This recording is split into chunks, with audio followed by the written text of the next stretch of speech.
Public India 9 AM संस्करण में आप सबका स्वागत है। जैसे कि आप देख सकते हैं, सीनियर जर्नलिस्ट गिरीश जोशी जी हमारे साथ मौजूद हैं। बहुत-बहुत स्वागत है गिरीश जोशी जी आपका। और आज आप कुछ क्लासिफाइड इम्पोर्टेंट इन्फॉर्मेशन लेकर आए हैं, जिसके बारे में आज हम चर्चा करेंगे। ग्रेगरी डगलस एक न्यूज़पेपर मैन थे, इलिनॉइस छोटे से शहर में अमेरिका के, और उन्होंने 4 किताबें लिखी, जिसमें हेनरिक म्यूलर की भी एक किताब है, जो चीफ थे जर्मन गेस्टापो के।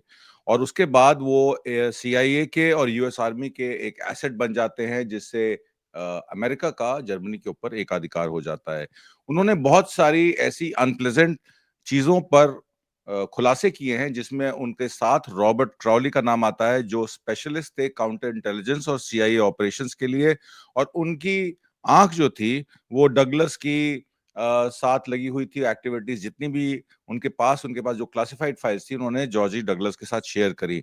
और इसमें बहुत सारा फोन कॉन्वर्सेशंस, क्लासिफाइड डॉक्यूमेंट्स उन्होंने उनको दिए। हालांकि सीआईए ने बहुत कोशिश की उन डॉक्यूमेंट्स को उनसे हथियाने की, पर वो उससे कामयाब नहीं हुए। और उसके बाद क्राउली ने अपने 2000 में अपनी डेथ से पहले बहुत सारा डेटा, पर्सनल फाइल जो हैं, वो उन्होंने जॉर्जी डगलस को दी, जिसमें जॉर्जी डगलस की एक किताब प्रकाशित होती है, जिसका नाम है कॉन्वर्सेशंस विद द क्रो। तो ये जो कॉन्वर्सेशंस विद द क्रो है, ये वही सीआईए के एजेंट हैं रॉबर्ट क्राउली, जिनके साथ उन्होंने वो इंफॉर्मेशन शेयर की जॉर्जी डगलस के साथ। इसमें एक बड़ा खुलासा भारत के लिए ये है कि 1966 से किस तरीके से हमारे जो परमाणु निरीक्षण है, या परमाणु हमारी एनर्जी है, एटॉमिक एनर्जी, उस पर काम हो रहा था। और बहुत सारे क्रिटिकल मिनरल्स का हमने पहले से ही, जैसे कि थोरियम है, उसका हमने पहले से ही जो है इस्तेमाल की जो सूची है वो निकाल ली थी, कि किस तरीके से उसका इस्तेमाल करके हम लोग क्लीन एनर्जी डेवलप कर सकते हैं। पर उससे पहले केजीबी द्वारा लाल बहादुर शास्त्री को कहा जाता है कि जब लाल बहादुर शास्त्री की रशिया में डेथ हुई, तो कहीं ना कहीं केजीबी का हैंड माना जाता है। और उसके बाद, उसके 16 दिन बाद आपके भाभा जी का भी प्लेन क्रैश 16 दिन के अंदर हो जाता है। तो ये दोनों का लिंक जॉर्जी डगलस की किताब कॉन्वर्सेशन विद द क्रो में है। हम उस पर डिस्कशन करेंगे। गिरीश जोशी जी जानेंगे, गिरीश जोशी जी ये सारा मामला क्या है, और अब ये बातें खुलकर क्यों बाहर निकल रही हैं। सीआईए और केजीबी ऑपरेटिव्स ने किस तरीके से हमारी एटॉमिक एनर्जी, जो उस टाइम 1966 के दशक में चल रही थी, जिसपे हम लोग बहुत सारा डेवलपमेंट कर रहे थे, और चाइना तो कहीं भी नहीं था उस समय पे, और हमारी साइंस और टेक्नोलॉजी जो है बहुत आगे थी। हमारे प्रधानमंत्री मोदी भी कई बार भाभा एटॉमिक सेंटर गए हैं। ये सारा मामला क्या है और उसके पीछे के राज क्या हैं, जो अब खुल के बाहर आ रहे हैं, हम आपसे जानना चाहते हैं। अद्वैत जी, बहुत ही छोटे में बताएं तो पहले ये बताना पड़ेगा, जो आपने रेयर मिनरल बताया थोरियम। थोरियम एक यूरेनियम का बहुत ही एक पॉजिटिव मटेरियल आप क्रिएट कर सकते हैं। थोरियम आपको बता दूं कि वर्ल्ड में दो ही कंट्रीज के पास है, इंडिया के पास और ब्राजील के पास। अब जो बड़े पैमाने पे चाइना बोल रहा है कि हमको थोरियम मिल गया है, पॉसिबल हो सकता है वहां पे, लेकिन थोरियम का एक एडवांटेज किसको पता था? जो हमारे अणु न्यूक्लियर के जो प्रणेता थे, डॉक्टर होमी जहांगीर भाभा, वो वहां से पढ़ के आए थे। वो उनको इसको एग्जैक्टली पता था कि थोरियम का क्या इंपॉर्टेंस है। अब थोरियम में टेक्निकल थोड़ी सी बता दूं कि थोरियम को अगर आप मोल्टन सॉल्ट रिएक्टर में डालते हो 1400 डिग्री पे, तो वो यूरेनियम न्यूक्लियर 233 ग्रेड का बन जाता है। इससे आप अपना इलेक्ट्रिक प्रोड्यूस कर सकते हो। तो ये 47 में हम आजाद हुए हैं। 49 में ही होमी जहांगीर बाबा नेहरू से मिलते हैं और उनको बताते हैं कि भाई, अगर चाइना बोलता है कि उसके पास न्यूक्लियर है, तो we should also go nuclear. तो उन्होंने बोला ठीक है। फिर ये बाबा, इन्होंने एटॉमिक सेंटर एक कमेटी बनाई, और मेरे ख्याल से ऑलमोस्ट इन 60s, ये हम लोग 1945 में एक सेंटर क्रिएट होता है, that is Tata fundamental research institute. और बाबा एटॉमिक रिसर्च सेंटर, जो पहले एटॉमिक सेंटर था, वो इनके मृत्यु के बाद उसको नाम बाबा एटॉमिक सेंटर दे दिया गया। अब यह है थोरियम का इंपॉर्टेंस। और थोरियम का जो एक एडवांटेज है कि वो उसमें से एटॉमिक बॉम्ब नहीं बन सकता है। तो आप उसको कन्वर्ट करते हो और अच्छे पर्पस के लिए यूज करते हो। तो जब भी उनका प्रोग्राम, फर्स्ट रिएक्टर हमारा ट्रॉम्बे बॉम्बे में ऑलरेडी बन चुका था। अब वो बनने के बाद लाल बहादुर शास्त्री आए थे, तो जो बोल रहे थे कि उतना पैसा नहीं है कि हम इसको आगे बढ़ा सकें, तो बाबा ने उनको प्लेनली समझा दिया था कि थर्मल और कोल से अगर हम लोग पावर जनरेट करेंगे इलेक्ट्रिसिटी के लिए, तो हमको शायद 100 साल लग जाएंगे हर एक घर में लाइट देने के लिए। और let us go to thorium, उससे हम लोग प्रोड्यूस करेंगे। और वो थर्ड स्टेज का रिएक्टर था, वो ऑलरेडी ओमी बाबा ने डेवलप कर लिया था। अब एक छोटी सी गलती हो जाती है, होमी बाबा से एक एलिट क्लास में बैठे, उन्होंने बोला कि now nobody can stop us from making atomic bomb. वो 45 में जापान वाला जो बड़ा इश्यू था, वो बड़ा हॉट सब्जेक्ट था। ये बोलते ही अभी आप देखिए 11 जनवरी 1966 को लाल बहादुर शास्त्री ताशकंद जाते हैं, वहां पे उनकी बिल्कुल ही अननोन रीजन की वजह से उनकी मौत हो जाती है। एग्जैक्टली 13 दिन के बाद इसी प्रोग्राम को आगे बढ़ा के वर्ल्ड को बताने के लिए doctor Homi Bhabha is travelling from Bombay to Vienna to London, London से वहां से वियना में एक इंटरनेशनल एटॉमिक एनर्जी की मीटिंग थी। अब ये बुक जो उसने लिखा है, वो अब आपको समझ में आ रहा है कि उनके बॉम्ब को वैसे उन्होंने बोल दिया कि पायलट की गलती थी, लेकिन उसमें बॉम्ब ब्लास्ट हुआ था, ये तो बाद में एस्टेब्लिश हुआ है। तो एयर इंडिया की फ्लाइट जो थी 101, वो मुंबई से लेके निकली थी लंदन के लिए डॉक्टर होमी बाबा को, और वो वहां पे जाके पहुंचने के पहले उसमें बॉम्ब ब्लास्ट होता है और होमी बाबा मर जाते हैं। और उसमें जिसने बॉम्ब प्लांट किया था, रॉबर्ट रूबेल क्रोवले ने, उसने जो प्लान किया था वो डॉक्यूमेंट्स में था जो अभी ये लेखक ने लिखा है। कन्वर्सेशन विद क्राउ में उन्होंने ये एस्टेब्लिश किया कि भाई उसने एग्री किया कि बॉम्बे के जो हैंगर था उसमें जाके इस बंदे ने बॉम्ब लगाया था उस प्लेन में। तो आप इसको ये समझिए कि हम लोग एटॉमिक इंडिपेंडेंस में बहुत आगे थे, और क्योंकि हम लोग उतना ज्यादा डेवलपमेंट न कर जाए, उस वक्त न्यूक्लियर के क्लब में 2 ही मेंबर थे, यूएसए और रशिया। ये नहीं चाहते थे कि इसमें और कोई आ जाए। फ्रांस भी बाद में आया, कोरिया भी बाद में आया। अब इसके बाद सबसे बड़ी दिक्कत ये हो गई कि 30 साल तक हमारा न्यूक्लियर प्रोग्राम डिले हो गया। अब उसमें शॉर्ट में बता दूं कि 1980s में एक ओलिया आदमी आता है जिसको मिसाइल मैन माना जाता है, डॉक्टर अब्दुल जे कलाम, अब एपीजे कलाम। अब उन्होंने वो मिसाइल में आया, तब वाजपेयी जी ने उनको बुला के बोला था कि भाई हम लोग क्यों नहीं कर सकते, हम कहां डर रहे हैं। और 1998 में उन्होंने न्यूक्लियर प्रोग्राम में जो टेस्ट करा, उसका भी एक बड़ा दिलचस्प किस्सा है कि उन्होंने बोला कि वो सैटेलाइट अमेरिका की तो हमको रेगुलर वॉच कर रही है। तो अब्दुल कलाम क्योंकि वो सैटेलाइट पे भी वर्किंग करते थे, उन्होंने बोला कि एक ब्लैक ब्लैक डार्क पीरियड आता है जब सैटेलाइट इंडिया पे नहीं होती है। तो उसी का टाइम का वो गैप लेते हुए इन्होंने सारा अरेंजमेंट कर लिया और ब्लास्ट किया। इसी वजह से अमेरिका बहुत ज्यादा नाराज हुआ। तो ये इनकी जो मोनोपोली है, अभी उसमें बुक में भी लिखा है कि ये जो बंदा था रॉबर्ट क्रोवले, ये इनका एक डिपार्टमेंट था सीआईए में, department of dirty tricks, he was one of that member. तो ये डर्टी ट्रिक डिपार्टमेंट के सीआईए के आदमी यही करते हैं कि भाई जहां पे भी प्रोग्रेस होता है उस आदमी को मार दो, और वो उनका प्रोसीजर चालू है। लास्ट में जो आपने देखा, इनके पास और एक कैरेक्टर था बाइडेन के टाइम पे, दैट वाज डोनाल्ड। वो पाकिस्तान जाता है, इमरान खान की गवर्नमेंट तब ट्रॉपल कर देता है। वो बांग्लादेश जाता है शेख हसीना की। तो इनका जो ये डर्टी ट्रिक डिपार्टमेंट है, अभी जो ये ट्रम्प बोल रहा है कि मेरे को सीआईए बंद करना है, द रीजन इज दिस कि ये पूरी दुनिया में इन लोगों ने ऐसा एक सिस्टम गंदा क्रिएट करके रखा हुआ था कि जैसे आप कोई डेवलपमेंट की बात करोगे, आप या तो मर जाओगे या गुम हो जाओगे। तो ये था नटशेल में कि हम लोगों का क्या बनता है जब हम लोग डेवलप कर रहे थे। तो अभी अगर उसी को हम बहुत ही अलग से हटके बिना डरे, अगर थोरियम को आज भी हम लोग प्रोसेस करके इसको न्यूक्लियर कन्वर्जन में हम पावर में लाए आते हैं, तो शायद ये आपका ईवी और ये आपका सोलर वोलर सब सारे का कार्यक्रम खत्म हो जाएगा और will be very progressing very fast. जी। आपने भी रॉबर्ट क्राउली की बात की। रॉबर्ट क्राउली जो हैं वो आपके जॉन एफ कैनेडी के मर्डर की इन्वॉल्वमेंट में भी अपनी हिस्सेदारी बताते हैं। जिस कॉन्वर्सेशन को जो ग्रेगरी ने जॉर्जरी ने रिकॉर्ड भी किया, और उस कॉन्वर्सेशन में वो बताते हैं किस तरीके से जॉन एफ कैनेडी के असैसिनेशन को सीआईए केस में दबाया गया। और उस समय पे जो ये थे क्राउली, रॉबर्ट क्राउली, ये एक एसेट थे सीआईए के जो केजीबी से इंटरेक्ट करते थे। तो केजीबी से इंटरेक्शन उनकी स्पेशलाइजेशन थी, और इसीलिए रशिया में जिस तरीके से लाल बहादुर शास्त्री की डेथ होती है, उससे केजीबी का कनेक्शन और सीआईए का कनेक्शन, आपने जो बताया होमी जहांगीर बाबा जी का, कि उनको बॉम्ब प्लांट करने में रॉबर्ट क्राउली की क्लासिफाइड फाइल में उसकी मेंशनिंग है। इसका मतलब है कि रशिया में जो लाल बहादुर शास्त्री, हमारे उस समय पूर्व के प्रधानमंत्री, का असैसिनेशन हुआ, वो और होमी जहांगीर बाबा का सीआईए द्वारा जो बॉम्ब रख के उनका बॉम्ब ब्लास्ट कराया गया, एयर ब्लास्ट कराया गया, उसमें केजीबी और सीआईए सम्मिलित तौर पर शामिल थे। ये बात तो क्लियर हो जाती है। अब हम आते हैं दूसरी बात पे, जो आपने थोरियम की बात की। थोरियम के बारे में मैं लोगों को बता दूं कि केरला में चवारा बैरियर बीच पे ईस्टर्न एक्सटेंशन में कोलम डिस्ट्रिक्ट इसका नाम आता है, उसमें थोरियम के हमारे बहुत सारे डिपॉजिट्स हैं। उसके अलावा उड़ीसा में हमारे डिपॉजिट्स हैं जिसमें रिच रिजर्व्स हैं जिसको मोनेटाइज किया जा सकता है। तमिलनाडु में टेरी सैंड डिपॉजिट है हमारे, उसमें भी काफी सारा थोरियम है। आंध्र प्रदेश में बहुत सारा थोरियम रिजर्व है, वेस्ट बंगाल में थोरियम रिजर्व है और झारखंड में थोरियम रिजर्व है। ये थोरियम यूज किया जा रहा था प्रोड्यूस करने के लिए न्यूक्लियर एनर्जी, बट उसको पहले 233U न्यूक्लियर रिएक्टर में उसको जो है वो कन्वर्ट करना होता है।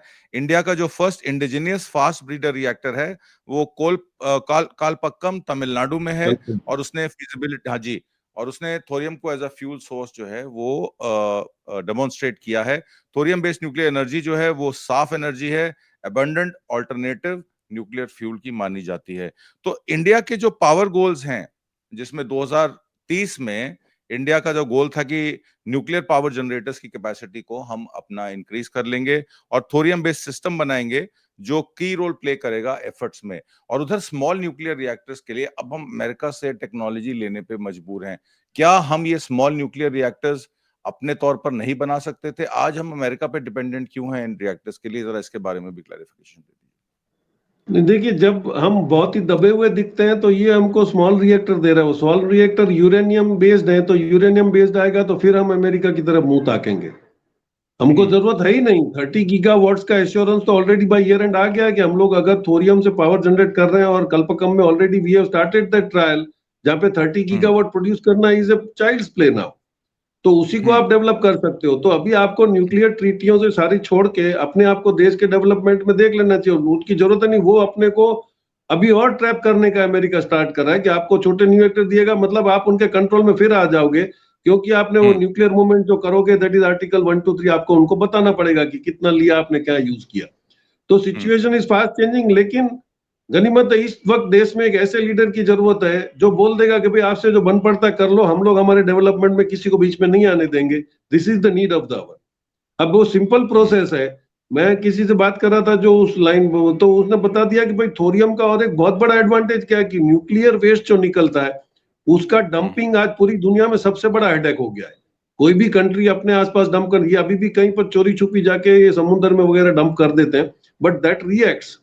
लेकिन थोरियम का एडवांटेज ये कि जैसे आप उसको मोल्टन सॉल्ट रिएक्टर में डालते हो, 1400 डिग्री पे जैसे ही वो यूरेनियम कन्वर्ट होता है तो वो और एक आपको एडिशनल फ्यूल देता है जो आप उसको फिर यूज कर सकते हो। तो ये चेन ऑफ रिएक्शन में it creates fuel along with the power.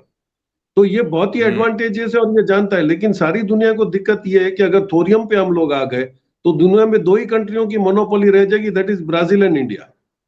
और हम लोगों का इतना इजी अवेलेबल मटेरियल है कि हम लोगों को उसमें ज्यादा प्रोसेस करने की जरूरत नहीं है। तो ये बहुत ही डेयरिंग काम है करने के लिए, और कर देंगे। उसके बाद देखा जाएगा। नेशनल सिक्योरिटी तो हमारी भी इतनी कैपेबल है कि हम लोग उस पर भी वर्किंग करें।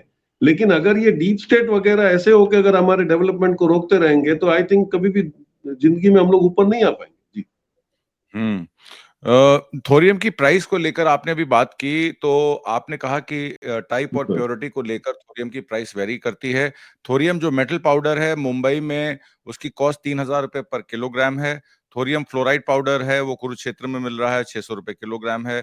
थोरियम के कंपाउंड 2023 में उनका एक्सपोर्ट का हम लोगों का एक अनस्पेसिफाइड थोरियम कंपाउंड का जो प्राइस था वो करीब $70 पर किलोग्राम पे आंका गया था। और थोरियम टंगस्टन इलेक्ट्रोड्स 2023 में इसका टंगस्टन के इलेक्ट्रोड्स रेंज कर रहे थे $46 से लेके $50 पर किलोग्राम पे। और थोरियम जो है नेचुरली अकरेंट एलिमेंट है जो 0.0007% ऑफ अर्थ क्रस्ट है। उसके उसके बहुत सारे इस्तेमाल हैं जिसमें alloy agents, coating tungsten filaments और as a stabiliser for electronic tubes भी थोरियम काम करता है। थोरियम ऑक्साइड एक white to yellow coloured crystalline है, सॉलिड है, जिसको न्यूक्लियर रिएक्टर्स में यूज किया जा सकता है as a stabiliser for electron tubes and tungsten electrodes. तो इलेक्ट्रोड्स के लिए यूज किया जाता है और उसके रिएक्शन के लिए यूज किया जाता है। उसको यूरेनियम से बहुत बेहतर माना जाता है क्योंकि वो कोई ग्रीन हाउस गैस एमिट नहीं करता है ऑपरेशंस में। और दूसरा एडवांटेज है कि वो लॉन्ग लिव जो प्रोड्यूस होते हैं न्यूक्लियर वेस्ट उसको कम करता है।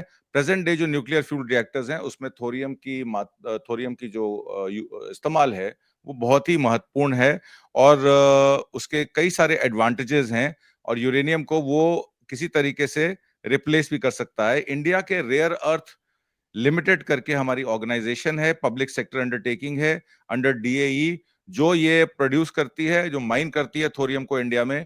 और इसकी माइनिंग और मिनरल सेपरेशन प्लांट जो है वो चवारा केरला में है, एक तमिलनाडु में है और एक उड़ीसा सैंड कॉम्प्लेक्स उड़ीसा में है। तो ये जो आपने आपने थोरियम की बात की कि हमारे पास डिपॉजिट्स हैं केरल में, तमिलनाडु में और बहुत सारे प्रदेशों में, और इसकी माइनिंग का काम Indian rare earth minerals limited हमारी पब्लिक सेक्टर अंडरटेकिंग बहुत टाइम से कर रही है।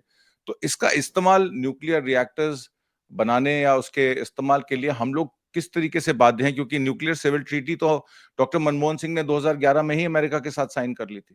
1966 में एक डिस्कवरी होती है, 2011 40 साल 50 साल लग जाते हैं उसको ऑपरेशनलाइज करने में, और 2011 से लेके 2025 आ गया, अभी तक हम उसको चालू नहीं कर पाए। हमारी क्या बाध्यताएं हैं? कहीं हमने ही तो अपने आप को नहीं रोका हुआ है, क्योंकि न्यूक्लियर सिविल डील तो हमारी ट्रीटी तो बहुत पहले से हो रखी है। तो क्या उस ट्रीटी में ये लिखा है कि जब तक अमेरिका हमारी मदद नहीं करेगा टेक्नोलॉजिकली तब तक हम अपने न्यूक्लियर रिएक्टर्स स्टैब्लिश नहीं कर सकते? क्या हमारी डिपेंडेंस अमेरिका पे बहुत ज्यादा है इन स्मॉल न्यूक्लियर रिएक्टर्स को शुरू करने की या काम शुरू करने की? ये मैं आपसे समझना नहीं, चाहता हूँ। एक चीज देख लीजिए, जो ईरान की पोजीशन है वही करना चाहते हैं। ये जो बन बैठे हवालदार है एटॉमिक एनर्जी में, यूएसए और ये लोग, ये वो चाहते हैं कि आप कोई भी डेवलपमेंट करते हो तो you have to inform that country कि आपने एटॉमिक में इतना इतना प्रोग्रेस किया है। Now net is none of business. और अब वो ईरान उनको नहीं गांटता है। ईरान बोलता है जब कोई ट्रीटी नहीं तो मैं तुमको क्यों बताऊं। तो now every country should get independent कि भाई वो हमारा इंटरनल पर्पस है, वी आर डूइंग। क्या हम लोग को डेवलपमेंट का हक नहीं है? आज हम्म। ब्रह्मोस जो हमने बनाया, तो ब्रह्मोस से भी अमेरिका को बहुत नाराजगी है क्योंकि हम उसकी टेक्नोलॉजी नहीं दे रहे हो, दैट इज एफिशिएंट मिसाइल। तो हम्म। ये हो रहा है पोजीशन। अभी आप देखिए कि इसमें मनमोहन सिंह के वक्त एक खुल के कहीं से बात बात आई थी कि ये इंटरनेशनल एटॉमिक एनर्जी अथॉरिटी की जो कोई लेडी आई थी मीटिंग में, उसने ऐसे बाकायदा बोल दिया था कि भाई अभी भी आप लोग ऐसा कुछ करोगे तो एक डीप स्टेट वहां पे इस तरह से काम करेगा कि वो कुछ लोगों को पैसा देके एजिटेशन करवाएगा। और हम आप देखिए जो भी एटॉमिक मूवमेंट हमारे यहाँ हुई है, वहां पे ये सो कॉल्ड एनवायरमेंटलिस्ट इतने ज्यादा एक्टिव हो जाते हैं और वो आके वहां पे पानी में खड़े रहेंगे। कल्पकम में भी हमने वो नाटक देखा था कि भाई यहाँ पे एनवायरमेंट बिगड़ जाएगा, दे टेक्निकली नो नथिंग। तो ऐसी हम्म। जो ये डीप स्टेट की जो एजेंसीज है, इनको लेके आपको बाकायदा बंद करना पड़ेगा। ये आप जो हम्म। कर रहे हो, दूसरे जब प्रोग्राम्स कर रहे हो कि भाई ये धर्म में ऐसा वैसा, इसकी जगह ये डीप स्टेट के जो एजेंट है इनको ढूंढ को और इनको अंदर करो। हम्म। आप देखिए काफी साइंटिस्ट हमारे जे जिनको बाकायदा पेगासिस में भी आपने प्लांट करके उनको अंदर करवा, ये भी एक डीप स्टेट का प्लान था। अभी तो जो साइंटिस्ट हैं जिनको कम लोगों को मैं जानता हूं, वो बोलते हैं कि हम लोगों ने बिल्कुल सोशल टचअप ही छोड़ दिया है। अगर हम लोग कहीं हम्म। क्लब्स में जाएंगे तो शायद ये होगा कि कोई ना कोई हमको हमारे इंटरेक्शन में आएगा।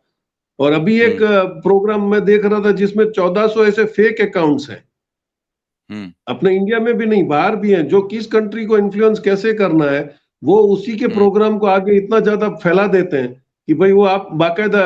उसने एक एग्जांपल दिया कि बलूचिस्तान में कुछ भी होता है तो इंडिया के जो फेक अकाउंट है 1400, वो इतना उसको हाईलाइट करते हैं कि ऐसा लगता है कि बस अब टुकड़े हो जाएगा। मतलब हम लोग इंडिया का प्रोग्रेसिव नैरेटिव जो है वो हम लोग सिर्फ सोशल मीडिया पे ही चला रहे हैं। प्रैक्टिकल हम्म। जो हो रहा है वो बताने की जरूरत नहीं है। वो it's need of the hour कि हम लोग बताएं कि हम लोग क्या कर सकते हैं, हमारी कैपेसिटी क्या है, लेकिन हम उसी में लगे हुए हैं।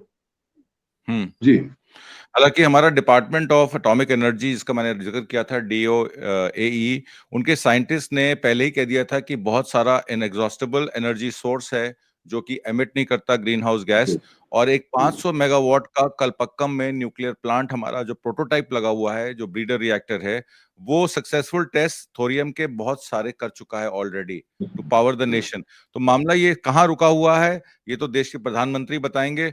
हालांकि 2014 में Indian department of atomic energy ने यह क्लेम किया था कि 11.93 million ton of in situ resource of monetization, यानी कि थोरियम बेयरिंग मिनरल जो है वो 6 इंडियन स्टेट्स में अवेलेबल है, और ये reserve 1.07 million ton of thorium को कनेक्ट करते हैं। हालांकि प्लांट ने successfully core loading benchmark development की थी इंडिया की सस्टेनेबल न्यूक्लियर एनर्जी सिक्योरिटी के लिए। अगर ये ऑपरेशनल हो जाता है तो ये प्लांट जो है critical second stage India 3 stage nuclear power programme को जो है वो आगे बढ़ा सकता है।